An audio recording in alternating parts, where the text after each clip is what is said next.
Willkommen hier auf der CP Plus 2019 am Stand von Tamron. Ich habe hier für euch das neue 17 bis 28 mm für den Sony E-Mount und noch ein paar Infos generell zum Thema DSLM-Objektive von Tamron.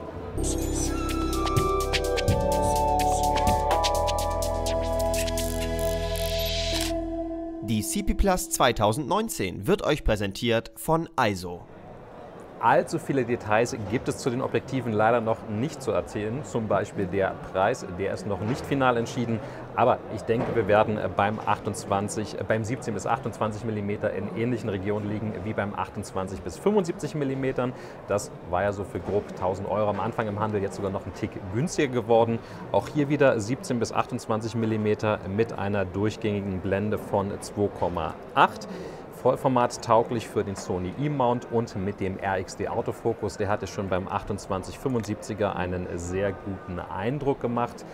Weitere Spezifikationen gibt es leider auch noch nicht. Was ich euch aber schon vom ersten Eindruck sagen kann, es ist wieder sehr leicht. Ich würde jetzt mal tippen, irgendwas zwischen 300 bis 400 Gramm, aber ich habe logischerweise keine Waage in der Hand drin. Das ist jetzt wirklich nur geschätzt.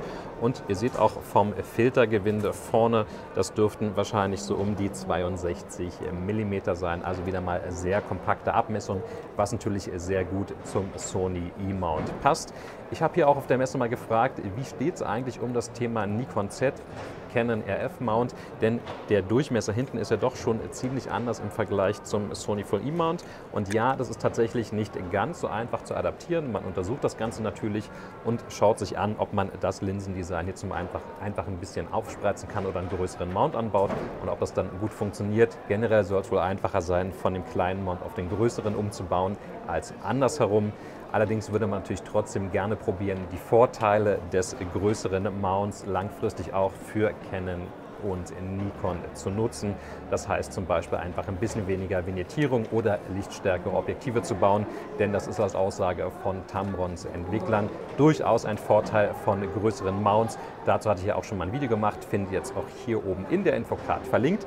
Wenn euch das Objektiv interessiert, lasst doch mal gerne einen Daumen nach oben da oder eure Kommentare dazu wie immer gerne unten in den Kommentarspalten.